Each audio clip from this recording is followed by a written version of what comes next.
வாங்க போனப்போ இந்த ஒரு கேண்டில் பார்த்தேன், டக்குன்னு எடுத்து வாங்கிட்டு வந்துட்டேன். ஸோ இதோட ரேட்டு 45 ருபீஸ். இது கீழே எந்த ஸ்விட்சுமே இல்லை பாருங்கள். இது வந்து எப்படின்னா வாட்டர் மேலே வச்சா தான் லைட் தெரியுமா, வாட்டர் கேண்டில் லைட்டு. ஸோ நானும் இதை பார்த்தோன்னே எப்படா இது யூஸ் பண்ணி பார்ப்போன்னு தோணுச்சு. ஸோ சும்மா நார்மலாக யூஸ் பண்ணுறதுக்கு ஒரு கிராஃப்ட் மாதிரி பண்ணி ட்ரை பண்ணி பார்க்கலாமே, டெஸ்ட் பண்ணி பார்க்கலாமேன்னு நினச்சேன். ஸோ ஆல்ரெடி இந்த பாட்டில் மவுண்டன் டியூ பாட்டில் மேலே உள்ளதை வந்து வேறு கிராஃப்ட்டுக்கு யூஸ் பண்ணியிருந்தேன்ல. ஸோ அந்த பாட்டில் சும்மா தான் இருந்துச்சு. ஸோ கீழே உள்ள பாட்டிலில் இந்த மாதிரி கொஞ்சம் கேப் விட்டு கட் பண்ணி எடுத்து இந்த கட் பண்ணதை அப்படியே வளைச்சி விட்டுக்கிறேன். அந்த வளைச்சி விட்டுருக்கோம்ல, அதை வந்துட்டு பார்த்திங்கன்னா மேலேருந்து சைடாக அப்படியே ரைட் சைடு ஃபஸ்ட்டு கட் பண்ணிக்கிறேன். அதுக்கப்புறம் வாட்டர் பாட்டிலை திருப்ப வச்சுட்டு லெஃப்ட் சைடும் வந்துட்டு கட் பண்ணிக்கலாம். இந்த மாதிரி கட் பண்ணணும். ஒரு ஃப்ளவர் மாதிரி இருக்குமே அப்படின்னு கட் பண்ணியிருக்கேன்.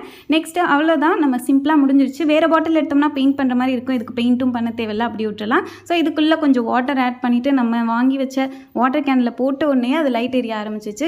நான் ஃபஸ்ட் டைம் யூஸ் பண்ணுறேன். ஸோ அதனால் எனக்கு ரொம்ப எக்ஸைட்டிங்காக இருந்துச்சு. இந்த வீடியோ பிடிச்சிருந்துச்சுன்னா அப்படியே ஒரு லைக் பண்ணிடுங்க.